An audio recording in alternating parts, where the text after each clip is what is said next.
Hi, good morning and welcome to the First District Court of Appeal. We have three cases on our docket this morning. We will take them in the order that they appear.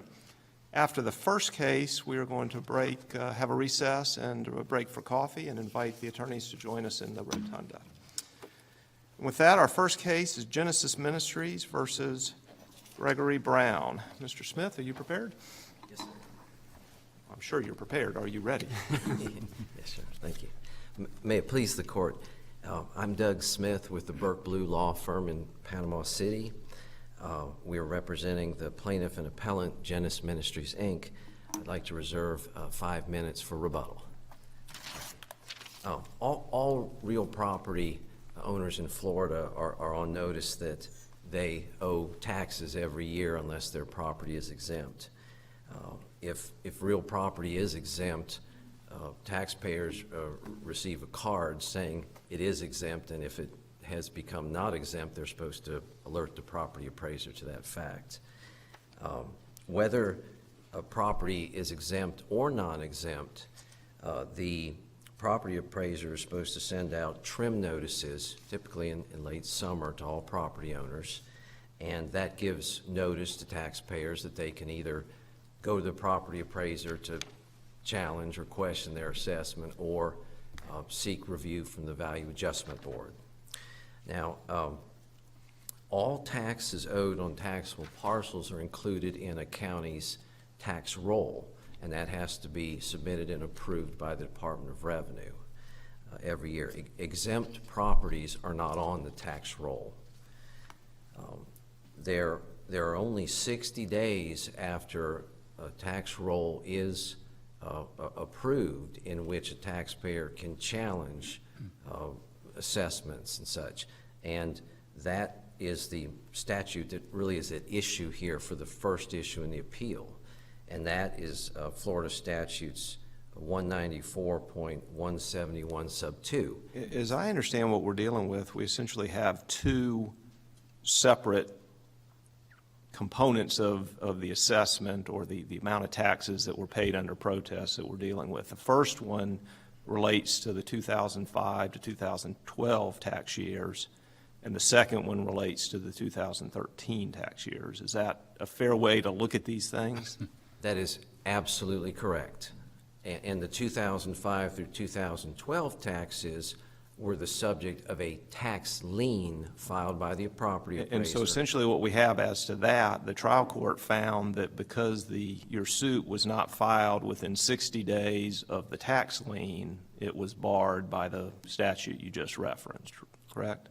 Correct, Your Honor. And then as to the 2013, the trial court found because it was not filed within 60 days of the certification of the rolls, it was barred by the statute. That was the finding of the trial court. Yes, Your Honor. And how was that erroneous? Well, as to the first issue on the tax lien, there is no appellate law in the state of Florida at this time dealing with what is the statute of limitations for challenging a tax lien. Our position is that it's the 4-year statute of limitation, which would otherwise apply if this 60-day statute of non-claim doesn't apply. And the reason why the statute of non-claim doesn't apply is because it's a very specific statute talking about certified taxes. And then it references another statutory section, 193 point. So just to boil your position down on that, a tax lien is not a tax assessment, and the imposition of a tax lien pursuant to that clawback statute is not certification under 193, 122. I mean, that's the bottom line from your perspective on that first issue. That is correct, Your Honor. And there's no appellate opinions there, but there are just circuit court persuasive opinions. They go both ways, right? The first three, the very first one was the Ray case, and that was down in the 8th Circuit. It was the Levy tax firm here in Tallahassee for the property appraiser against pro se taxpayers, and that's how that decision came out, finding that the 60-day did apply. And then the next case from the 17th Circuit, Miles, that court just adopted Ray. And then the instant case, which only had those two to look at said, well, we agree with that too. But since that decision, in the instant case, the Sears case has come along, and Circuit Judge Keith Spoto in that case said, the defendants misapprehend the legal distinction between liens and assessments. Assessments are annual determinations of a property's just value which are preceded by a trim notice, are subject to administrative contest, and must be annually certified by the property appraiser prior to collection by the tax collector. None of those requirements apply to tax liens.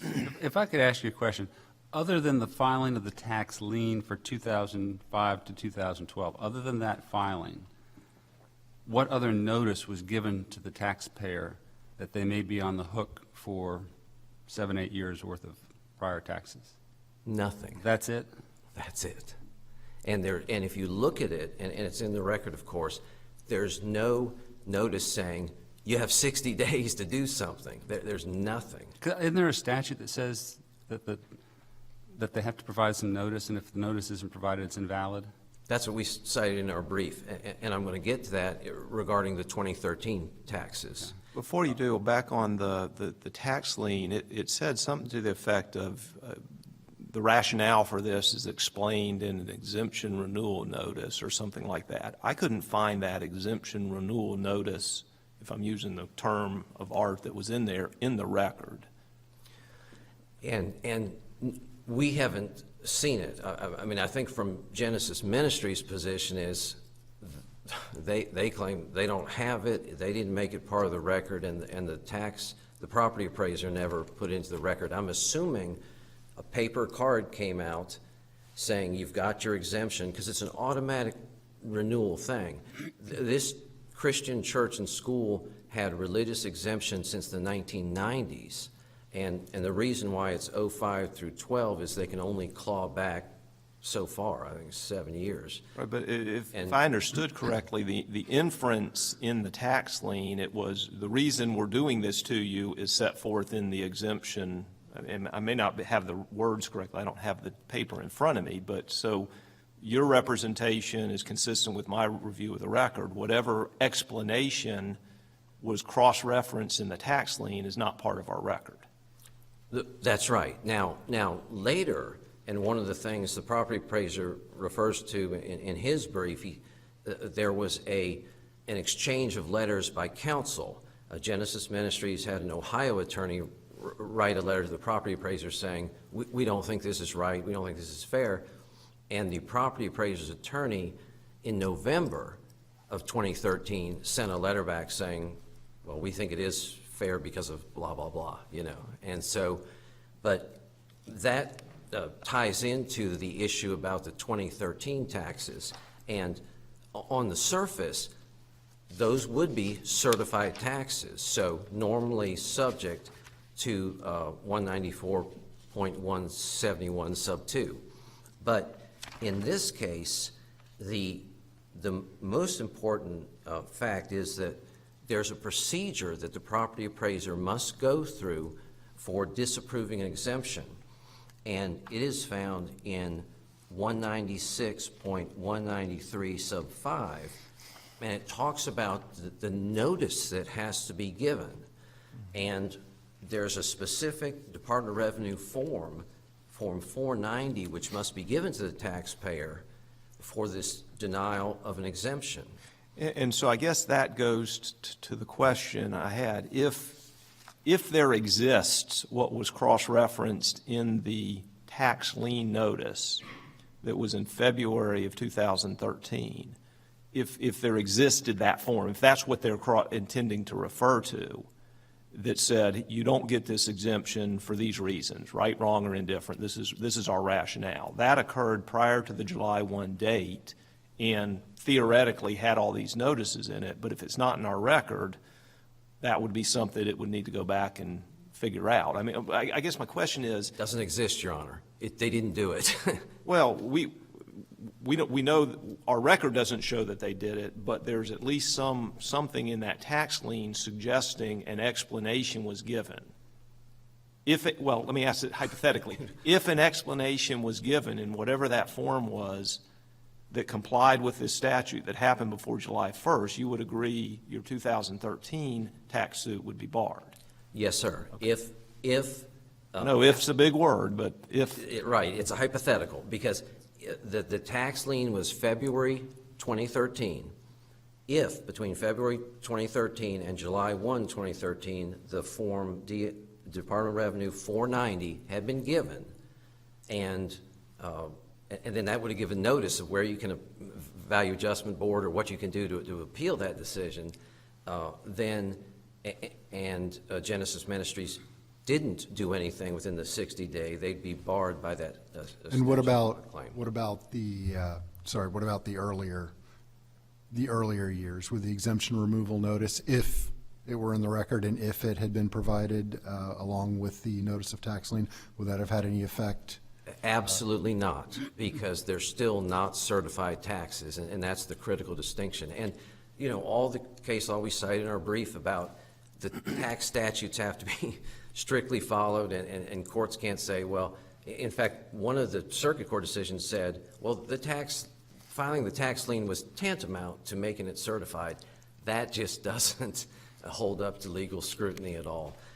If I may, because I'm running into my rebuttal time, just the section I referenced, 196.193 sub 5, where it talks about what has to be done before July 1. This is going to the 2013 taxes again.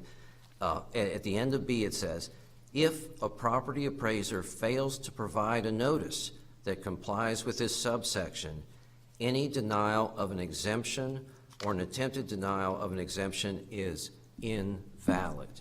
And that's why the 60-day statute of non-claim never kicked in for the 2013.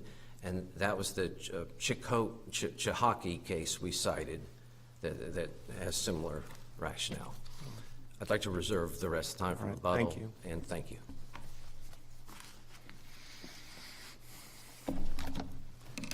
May it please the court, my name is Tom Finley from the law firm of Messer Caparillo.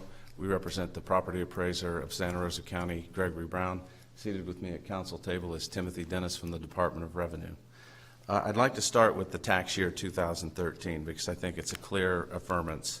And the tax roll was certified for 2013 after 6 months or 8 months after the tax lien had been filed for prior years.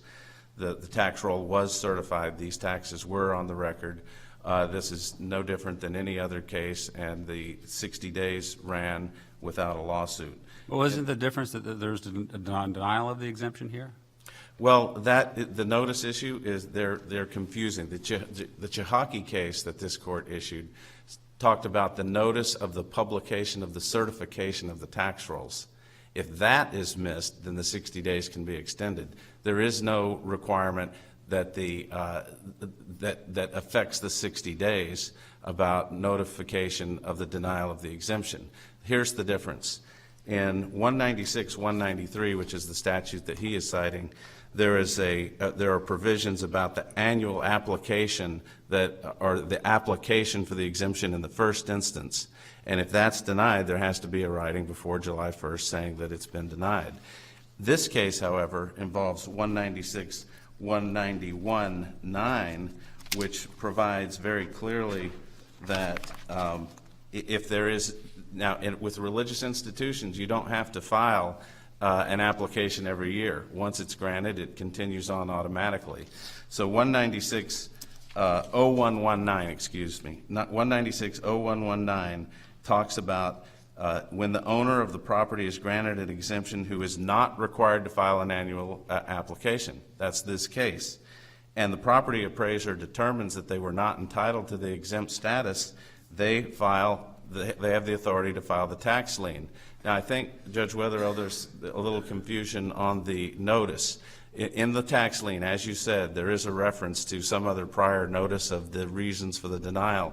That's because in the denial of the homestead exemption statute that provides for a similar lien, there is such a provision. When it's not a homestead exemption, There's nothing in the statute that requires that separate notification, although it is on the official form of the tax lien.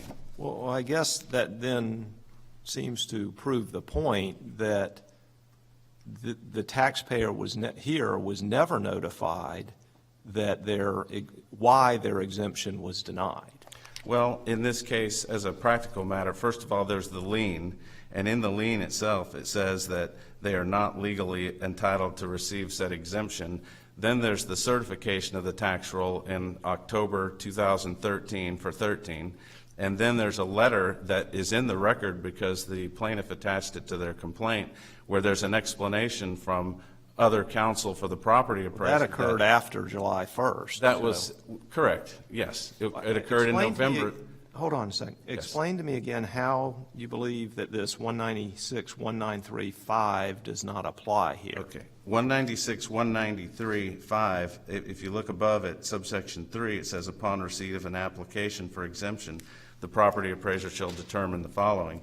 And then so it's in that year where the application is filed that it has to be answered by July 1 of that year. The tax lien statute, though, 196.0119 talks about when you do not. No. We don't need to worry about the tax lien at this point. You have a taxpayer who has an exemption, whether it's homestead, whether it's religious, whether it's something they're applying for the first time, for the current tax year. For the current tax year, how do you, in your view, there is no requirement for the current tax year that a property appraiser tells someone their exemption is denied, revoked, whatever the word is, except for the certification that they are then on notice that you're on the roll, therefore you obviously are not exempt. Well, what the statute requires is all I can say, and I think that the property appraiser followed the statute to the T, and he filed the notice of tax lien under 196.0119, which specifically applies to those years when an application is not required, because it's not required annually once it's in place. But the tax lien, did the tax lien say, therefore you owe for 05 to 012 and going forward you don't get it? It says you owe for 2005 through 2012, and that you're not legally entitled to receive said exemption. So your view, the tax lien was both a retrospective and prospective denial? Yes. So Yes. the way that I find out that my exemption has been removed is when the property appraiser puts a tax lien on my property? Right, and then you have 60 days to sue.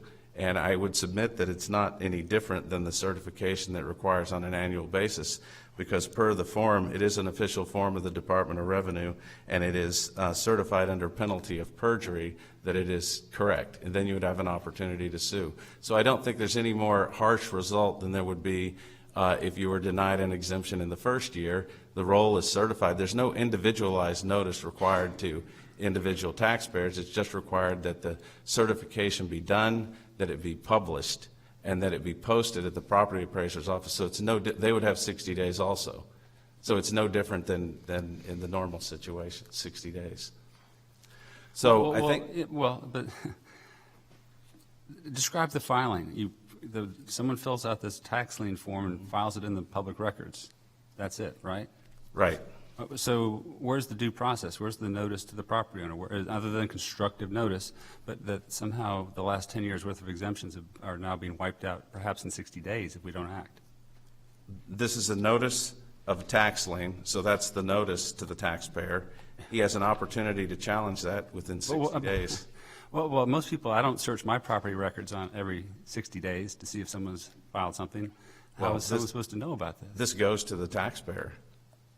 Okay, you're saying, that was my question. Yes, other than filing it, is there anything else that happens? Mm-hmm. I mean, is there certified mail to the return receipt to the property owner? Or how does someone know that 10 years' worth of exemptions are being wiped out?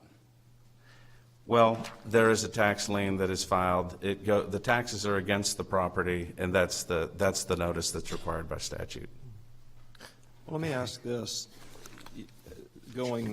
skipping back from the 13 back to the 05, how do you respond to their argument, which makes textual and logical sense that a tax lien is not a tax assessment, and that a notice of tax lien pursuant to the clawback is not a certification for collection under 193-122. Okay.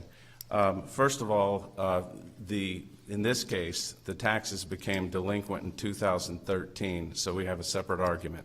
They didn't sue within 60 days of the 2013 certification, so they lose 2013. They also didn't pay the tax by April 1 of 2014, so the taxes became delinquent.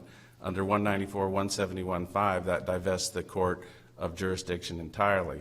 They paid the taxes before they filed suit, right? They paid the taxes for 2013 after they became delinquent. So that divests the trial court of all subject matter jurisdiction under 194-171-5.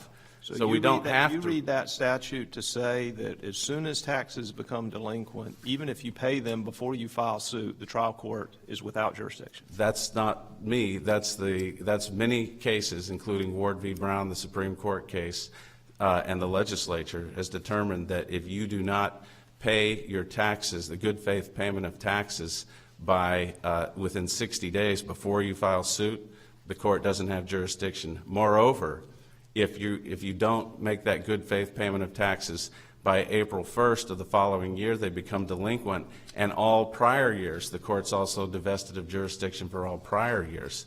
And the Washington Square case that this court decided said that even if you believe you're exempt and your good faith amount is zero, if you don't pay it by April 1st and it becomes delinquent, you owe the full amount, and it's all indisputably owed at that point. In this case, they did not pay those taxes by April 1, 2014, so for 2013, so the court was divested of jurisdiction on all counts in all years. Now, with respect to your question about the equivalence of denial of an exemption, which I think the notice of tax lien clearly is, and an assessment, Ward v. Brown in the Florida Supreme Court said that... Well, for a current year, I agree with you, and I think they agree with you for the current year. The denial of an exemption falls under that, but that's not what we're talking about for 2005 to 2012. I mean, you're not saying you had owed but unpaid taxes. We're saying we've retrospectively determined that you owed this money. So, I mean, to me, those are apples and oranges. Well, as I said, our primary argument on this point is under 194-171-5. If you become delinquent in any subsequent year, in this case 2013, the trial court is divested of jurisdiction for all prior years. That's the Washington Square case. That's 194-171-5, and it's actually... Well, hold on a second. I don't buy that, because it says unless all taxes on the property assessed in the years after the action is brought. I mean, what that statute says to me is if you file a tax suit, you've got to maintain paying your taxes that you admit in good faith are owing during the pendency of the lawsuit. And if you don't do that, at that point the trial court is divested of jurisdiction. I mean, to me, that's different than saying if you don't pay your current year's taxes before you file suit, you can never file suit. That's not what that statute says, is it? You have to make a good faith payment, okay? But in Washington Square, this court decided that even where someone had made a good faith payment in a subsequent year, that once they didn't pay it and it became delinquent, they owed the full amount. This court said... Was the lawsuit pending at the time of those payments or non-payments? Yes. Well, that's different than here. There was no lawsuit pending. They paid all the taxes that you claimed were due. They claimed they owed nothing. They claimed their good faith payment was zero. Nevertheless, they paid every penny that you said was due before they filed a lawsuit. How does that have anything to do with the statute? Because 194-171 says that you have to file suit within 60 days for 2013, and I'll work back to the other years. You have to make your good faith payment, and you have to sue within 60 days. They didn't do that. They not only didn't do that, but once it became delinquent, they owed the full amount. That's Washington Square. They indisputably, that's the word of this court, they indisputably owed the full amount as of April 1st, 2014 for the 2013 tax year. So by not paying that, this court is divested of jurisdiction under 194-171-5. And that's exactly what the Washington Square case held. And moreover, even if you look at 194. So you give no significance whatsoever to the provision that says in the years after the action is brought. So in your view, that statutory language is meaningless. It can apply to payment of taxes before an action is brought.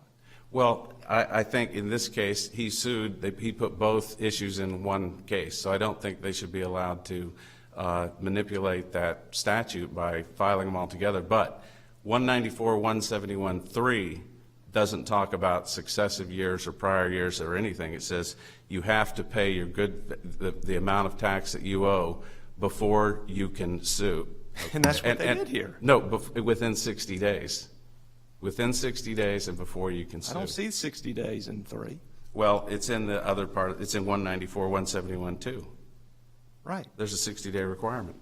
Okay. Yeah, and so he has to pay a good faith amount of tax and sue within 60 days. Okay. And if he doesn't and it becomes delinquent April 1st, the court is divested of jurisdiction. Okay. I would also cite to the award. Assuming we don't buy that, how do you fit tax liens into tax assessments and clawbacks into 193-122? Well, you look at the tax lien language, both of the statute and of the notice, and in that, there's required to be in this case, they notify the taxpayer that they are not legally entitled to receive said exemption. Okay, so that to us is a denial of an exemption. The Supreme Court. Prospectively, I tend to agree with you. Okay, so in Ward v. Brown in the Florida Supreme Court, there were issues that people were trying to say, well, a denial of an exemption is not an assessment. That's something else. So you get 4 years for a denial of an exemption. They were trying to argue semantically, oh, this is a classification issue, or this is some All other those argument. cases were for present years, correct? That's true. Okay, but what the court said was that this isn't a semantics argument, that if there is a denial of an exemption, that is the equivalent to an assessment for purposes of 194.171. And 194.171 has all of the provisions that we're relying on, the 60 days, the good faith payment, the can't let it Would you become agree delinquent. with your opponent that there is no case law presently for the proposition that Ward v. Brown, there's no appellate decision that have extended Ward v. Brown to the situation we have here dealing with a tax lien? Only the trial court decisions, and one of which was PCA'd by this court, the Rhea case. Very good. All right. Thank you, counsel. Thank you.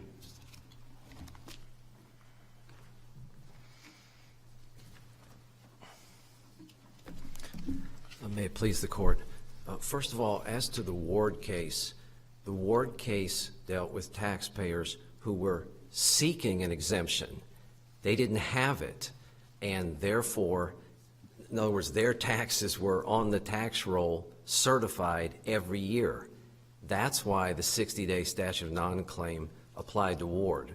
Ward has nothing to do with tax liens. It has nothing to do with parties that have been given an exemption later to have it clawed back through a tax lien. Well, along that same line, if you'd respond to the argument that 196, 193 doesn't apply essentially for that same reason, that involves an application for exemptions, what that statute's dealing with, whereas this situation, you're not applying the distinction for the 2013 year. For the 2013 taxes, we have to look at what does a property appraiser have to do to remove, or whatever you want to call it, revoke, deny the exemption, because it was existing. And through 2012, the little card came every year, I assume, saying you're exempt, tell us if you're not. So in 2013, the property appraiser, filing the tax lien, clearly decided the exemption shouldn't have been allowed, and therefore, what does the property appraiser have to do? That's what I'm asking you. To give due process, and the only statute is the one we cited, which is in that statute and the sub 5, and that form, the Department of Revenue 490, and the statute's very specific as to what notice has to be given. If the property appraiser determines that any property claimed as wholly or partially exempt under this section is not entitled to any exemption, or is entitled to an exemption other than to the extent it's given, then Well, hold on a second. The language that you just kind of glossed there, or is entitled to an exemption to an extent other than requested in the application, that seems to give weight to his argument that what this statute is dealing with is a different situation than what we're dealing with here. In other words, the default of the exemptions void and the 60 days is told doesn't apply in this context. I mean, what's your best response to that? my best response is you have to look to the other part of the tax statute, which says that when you have an exemption, you get it automatically renewed every year. You don't have to apply every year. And in our Right, brief, we but cited I guess that his statute. argument is that absent this statute applying, you got notice that your exemption was denied both retrospectively and prospectively, and your property showed up on the tax rolls. That was all the notice you were statutorily entitled to, that this provision about getting it before July 1st and having all these different rights of challenge just doesn't apply in your situation. The best legal argument for why 2013 taxes shouldn't be subject to the 60-day statute of non-claim is in this sub 5, because So if we agree with his interpretation, you lose on 2013. well, I maybe it sort of raises a conundrum, though, because what if this court says, well, the tax lien weren't certified taxes, so therefore a 4-year statute of limitation applies, the case is remanded, it goes down, and it goes through, and perhaps Genesis Ministries prevails that it was entitled to this exemption, then here it comes all the way through. What was the due process given? You know, there was no Form 490 given to Genesis Ministries saying, here's why your exemption is being revoked. As you all have pointed out by looking at the tax lien, there's no language in there talking about a 60-day trap, so to speak. I mean, it's not there. And the letter from the attorney was in November of those are the two bases they cite. We've got your argument, and I appreciate your time. Thank you. All right, we're going to be in recess for about 15 minutes, and we'll invite everyone to join us for coffee.